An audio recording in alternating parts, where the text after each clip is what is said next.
Think the 1980s were the end of the muscle car era? Think again. While the headlines were all about shrinking engines, gas mileage, and imports stealing the show, there were still some machines quietly rewriting the rulebook. These weren't the usual poster cars. They were the underdogs, the sleepers, the forgotten legends. And if you think you know every one of them, I guarantee there are a few here you've never even heard of. Let's take a ride back in time and see what you missed. 1981 Pontiac Firebird formula. Some cars live in the shadow of their flashier siblings, and the 1981 Pontiac Firebird formula is the perfect example. Everyone remembers the Trans Am, plastered on movie posters and tearing across the screen in Smokey and the Bandit. But the formula, that was the thinking driver's Firebird, muscle without the screaming eagle paint job. The formula kept the same sleek, low-slung body as the Trans Am, but skipped the decals, shaker hood, and over-the-top spoilers. This was Pontiac's way of offering serious performance for people who wanted to fly under the radar. Under the hood, you could still get the potent 301 cubic inch turbocharged V8, producing 210 horsepower, which, in 1981, was nothing to sneeze at. That engine delivered a surprisingly broad torque band, making it quick off the line and a joy on winding roads. Where the formula really shined was in handling. It came with the WS6 suspension package, just like the Trans Am, meaning it hugged corners in a way few American cars could match at the time.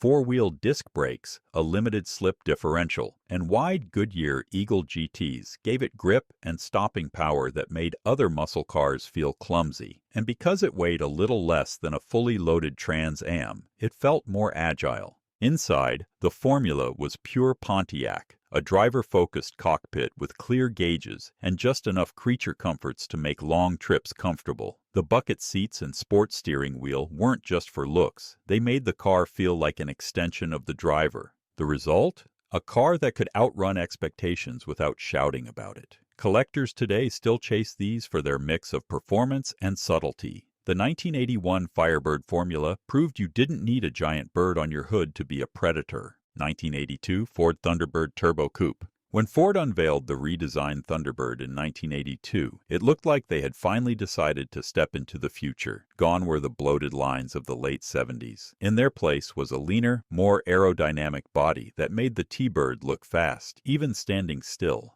But the real surprise was under the hood of the Turbo Coupe. This wasn't the typical big V8 muscle formula. Instead, Ford dropped in a 2.3-liter turbocharged four-cylinder, tuned to deliver 142 horsepower, a number that sounds modest today but was competitive in the early 80s, especially for a car that could carve up a twisty back road. Turbo lag? Sure, it had some, but once the boost hit, it pulled like a much larger engine. The Turbo Coupe wasn't just about straight-line speed, though. Ford gave it a sport-tuned suspension, beefier anti-roll bars, and performance tires that transformed the Thunderbird from a soft boulevard cruiser into a legitimate driver's car. The rack and pinion steering was precise, the brakes were confident, and the overall balance made it feel surprisingly European in character. Visually, the Turbo Coupe set itself apart with subtle but purposeful touches. A blackout grille, discreet turbo badging, and alloy wheels that filled the wheel arches perfectly. The long hood and short deck proportions gave it that classic muscle silhouette, but with a modern aerodynamic twist. Inside, the Thunderbird catered to the driver with supportive bucket seats, a full-gauge cluster that included a boost gauge, and a center console that put all controls within easy reach. You could drive it cross-country in comfort, then take the scenic route home and have just as much fun.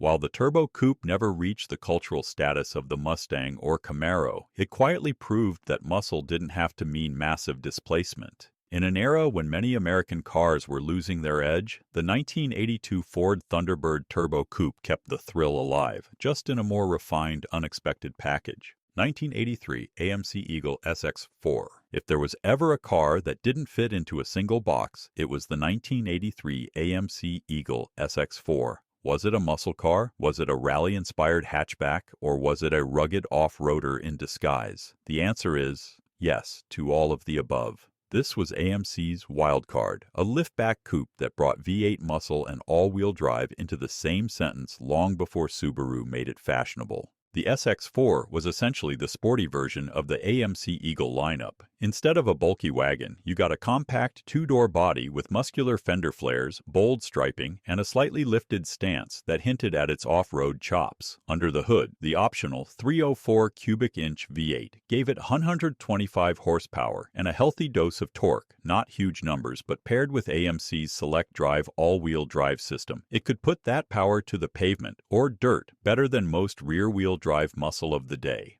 On the road, the SX4 had a charm that numbers couldn't capture. The ride was firm but forgiving, and the all-wheel drive gave it cornering stability that muscle car drivers weren't used to in the early 80s. You could hit a twisty, rain-slick road without white-knuckling the steering wheel, and in snow, it embarrassed cars with twice the power. Inside, it was pure AMC, functional, slightly quirky, but comfortable. The high seating position gave great visibility, and the interior trim was more rugged sporty than luxury cruiser. The SX4 wasn't trying to be elegant, it was trying to be fun anywhere you pointed it. Today, the Eagle SX4 stands out as one of the most unusual and ahead-of-its-time entries in the 1980s performance world. It may not have been a dragstrip monster, but it proved that muscle could adapt and survive in a changing era.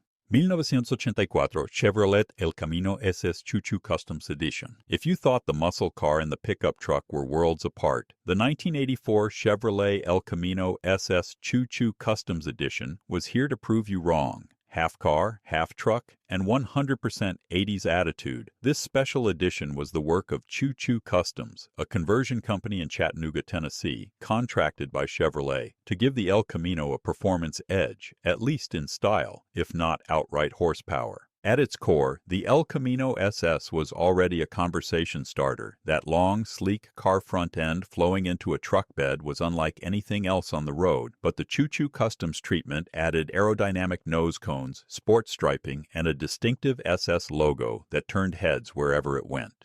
The result was a machine that looked just as comfortable cruising down Main Street as it did pulling into a drag strip. Performance was respectable for the time. Buyers could opt for a 305 cubic inch V8 with 150 horsepower, paired with either a 3-speed automatic or a 4-speed manual. While it wasn't a barn burner in a straight line, the El Camino SS handled surprisingly well for something with a bed in the back. The rear-wheel drive setup, low ride height, and balanced chassis made it a fun, confident drive. Inside, the El Camino leaned more toward comfort than bare-bones utility. Bucket seats, center consoles, and full-gauge clusters made it feel like a personal luxury car until you looked over your shoulder and saw open air where a back seat should be. The Choo Choo Customs Edition was built in small numbers, making it a rare collectible today. It's a reminder of an era when automakers weren't afraid to experiment, even if the result didn't fit neatly into any category. Was it a truck? Was it a muscle car? Yes, and that's what made it legendary. 1985 Dodge Lancer Shelby. When you think of Carroll Shelby, you probably picture Cobras, GT350 Mustangs, or big V8 Chargers. But in the mid-1980s, Shelby was busy doing something very different, turning front-wheel drive Dodges into turbocharged street fighters. And one of the best examples was the 1985 Dodge Lancer Shelby. The Lancer was a mid-size 5-door hatchback, not exactly the shape you expect when you hear muscle car, but under Shelby's guidance, it became one of the most surprising performers of the decade. The turbocharged 2.2-liter inline-4 produced 146 horsepower, which in a relatively light chassis meant quick acceleration and plenty of low-end torque.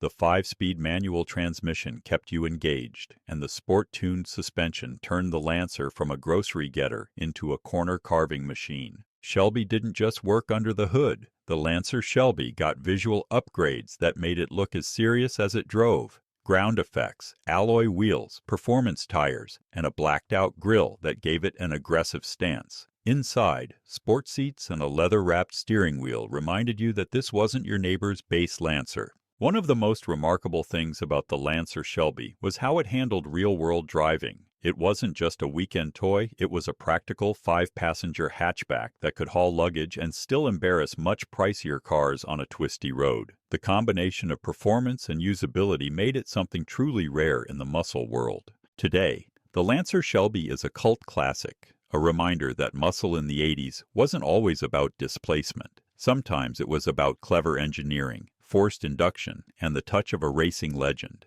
And in the case of the 1985 Lancer Shelby, it all came together in one unlikely, unforgettable package. 1985 Pontiac 6000 ST. The 1985 Pontiac 6000 STE might be the most unlikely muscle contender of the decade. On paper, it was a mid-size, front-wheel drive sedan aimed at competing with European sport sedans like the BMW 5 Series. But underneath that family-friendly body was a performance package that proved Pontiac's "We Build Excitement" slogan wasn't just marketing fluff. The STE, which stood for Special Touring Edition, wasn't about raw V8 power. Instead, it used a high-output 2.8-liter V6 producing 135 horsepower. That may sound mild today, but in the mid-'80s, it was enough to surprise bigger engines thanks to the car's balanced chassis and relatively low curb weight. What really set it apart was its suspension tuning. With four-wheel independent suspension, quick-ratio steering, and performance tires, the STE could carve corners with confidence most American sedans couldn't dream of at the time. From the outside, the 6000 STE looked sharp and purposeful. It featured blackout trim, alloy wheels, fog lamps, and subtle body cladding that hinted at its abilities without shouting about them. The stance was low and athletic, giving it a quietly aggressive presence in traffic. Inside, Pontiac loaded the STE with features that were cutting edge for 1985. You got a fully digital dashboard, a trip computer, and even an early version of a driver information center. The bucket seats were supportive for spirited driving, but comfortable enough for long-distance cruising. It was the rare car that could drop the kids off at school in the morning and leave tire marks after work. While it didn't have the quarter-mile bragging rights of a traditional muscle car, the Pontiac 6000 STE proved that performance in the 80s could be about finesse as much as brute force.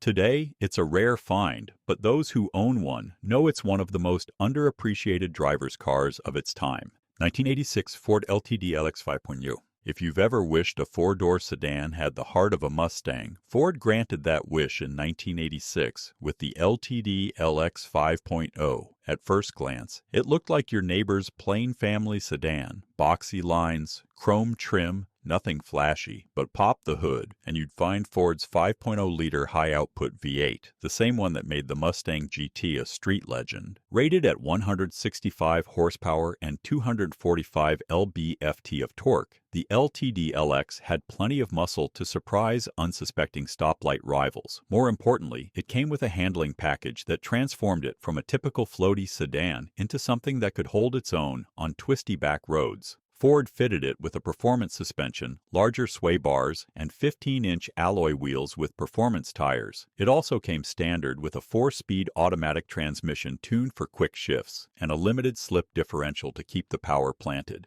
Inside, the LTDLX was businesslike but sporty. Bucket seats and a center console replaced the usual front bench, and a full set of analog gauges kept the driver informed. The cabin was quiet and comfortable, but the moment you hit the throttle, you knew you were driving something special. What made the LTDLX fascinating was how stealthy it was. In a decade where performance cars often wore big spoilers and bold graphics, the LTDLX kept things low-key. You could drop your kids off at school, drive your boss to lunch, and still dust a Camaro on the way home. Only around 3,260 were built, making it a rare gem for collectors today. It's proof that the 1980s muscle spirit could live inside a sensible family car, and sometimes the sleeper hits are the best ones. 1986 Mercury Capri 5.0 RS.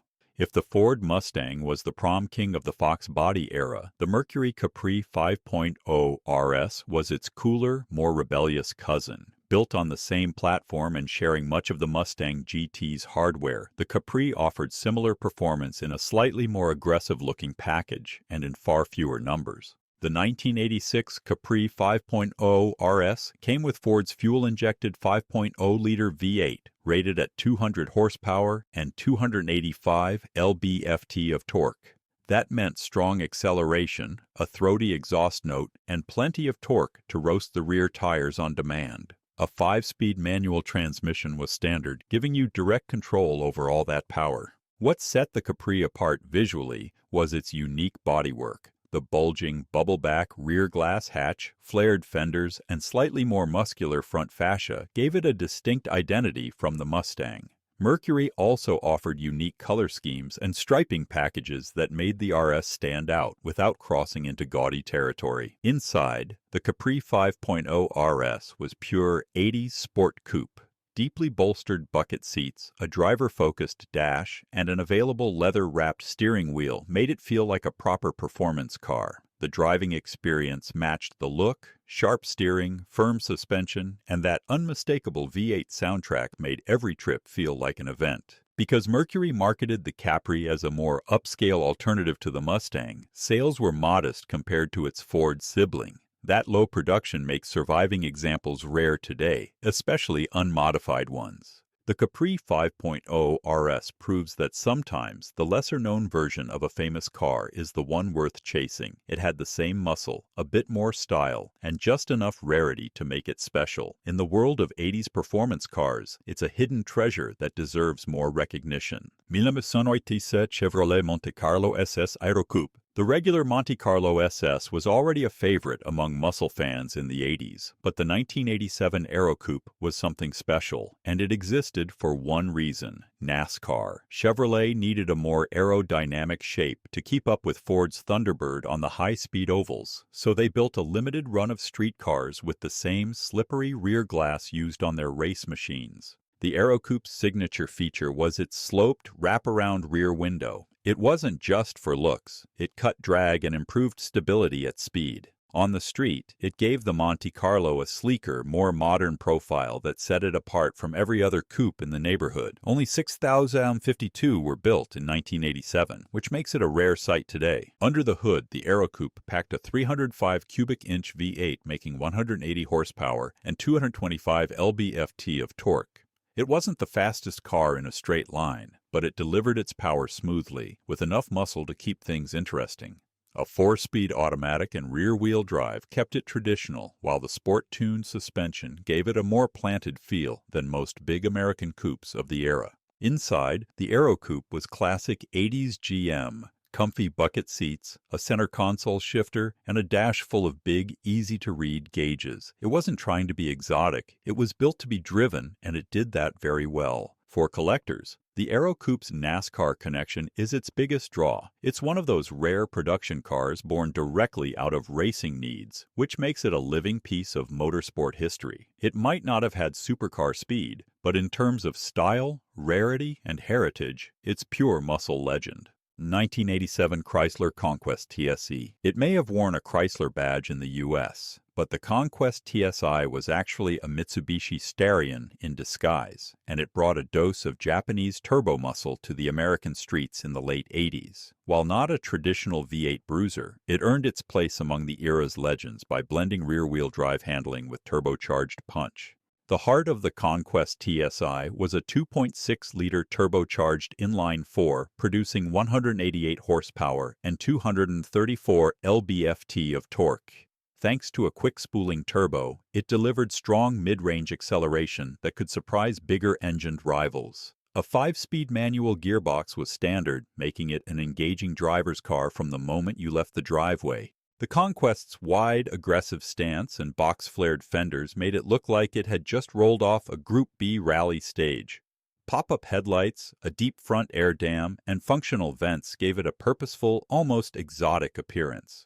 And unlike some American muscle cars of the time, the Conquest could actually handle corners. With a sport-tuned suspension, 4-wheel disc brakes, and well-balanced chassis dynamics, it was as comfortable attacking twisty back roads as it was cruising on the highway. Inside, it had a driver-focused cockpit with supportive sports seats, a full set of performance gauges, and just enough creature comforts to make long trips enjoyable. The combination of comfort and capability made it a serious alternative to more expensive European coupes. While purists might debate whether a turbocharged 4-cylinder belongs in the muscle car conversation, the Conquest TSI's performance credentials speak for themselves. It proved that muscle could come from unexpected places, and in the late 80s, that was a lesson American car fans needed to hear. 1988 Buick Lasaber T-Type. When you hear Buick Lasaber, you probably picture a comfortable, full-size cruiser for long highway trips, not a sporty performance car. But in 1988, Buick decided to shake things up with the Lasaber T-Type, a big, front-wheel drive sedan with surprising agility and attitude. The T-Type name was Buick's way of signaling sportier intent, and on the Lasaber, it meant a 3.8-liter V6 under the hood producing 165 horsepower and 220 lb-ft of torque. It wasn't about blistering acceleration, but the smooth power delivery and strong mid-range made it quick in real-world driving. What really set the Lasaber T-Type apart was its handling. Buick gave it a sport-tuned suspension, quicker steering, and alloy wheels wrapped in performance tires. For a big sedan, it turned in with confidence and stayed planted through corners in a way that surprised anyone expecting the usual floaty ride. Visually, the T-Type stood out with blackout trim, body-colored bumpers, and a subtle deck-lid spoiler. The look was more understated athletic than loud muscle, which made it a sleeper in traffic. Inside, it got sport bucket seats, a leather-wrapped steering wheel, and a full-gauge cluster, making it feel more like a driver's car than a family hauler. The Lasaber T-Type was never a huge seller, which makes it rare today, but it's one of those cars that prove muscle in the 80s wasn't just about coupes and convertibles. Sometimes it was about taking something unexpected, like a full-size Buick, and giving it just enough performance DNA to make it special. 1989, Pontiac Turbo Trans Am 20th Anniversary Edition. By the late 80s, the Trans Am name was already legendary, but Pontiac wasn't about to let the model's 20th anniversary pass quietly. Enter the 1989 Turbo Trans Am, a car that didn't just honor its heritage, but redefined what a Trans Am could be. And here's the twist: its power didn't come from a V8. Under the hood was the turbocharged 3.8-liter V6, borrowed from the Buick Grand National GNX, tuned to 250 horsepower and a massive 340 lb-ft of torque. Mated to a 4-speed automatic, this engine launched the Turbo Trans Am from 0 to 60 mph in just 4.6 seconds, faster than the Corvette of the same year. On the quarter mile, it ran low 13s right out of the showroom. For 1989, that was supercar territory. Performance upgrades didn't stop at the engine. Pontiac gave the Turbo Trans Am 4-wheel disc brakes, a WS6 suspension package with stiffer springs and bigger sway bars, and sticky Goodyear tires on unique 16-inch mesh wheels. The result was a car that could not only rocket down a straightaway, but also carve corners with precision. Visually, it kept things clean and purposeful. Finished in Arctic white with subtle turbo badging, it looked more refined than flashy. Inside, you got leather upholstery, a full-gauge cluster, and every power feature Pontiac could throw at it. This was performance wrapped in comfort, a true grand touring muscle car. Only 1,155 units were built, making it one of the rarest and most collectible Trans Ams ever produced. And while purists might have hesitated at a V6 Trans Am, anyone who lined up next to one quickly learned that displacement wasn't everything. The 1989 Turbo Trans Am was proof that evolution could be every bit as exciting as tradition. So there you have it. 12 80s muscle legends that didn't just survive the decade, they helped redefine it. Some were sleepers, some were wild experiments, and some could embarrass cars twice their price. Which one surprised you the most? Drop your pick in the comments, hit that like button if you enjoyed the ride, and subscribe for more trips through forgotten horsepower history. The 80s may be long gone, but these machines prove that muscle never really went away. It just found new ways to roar.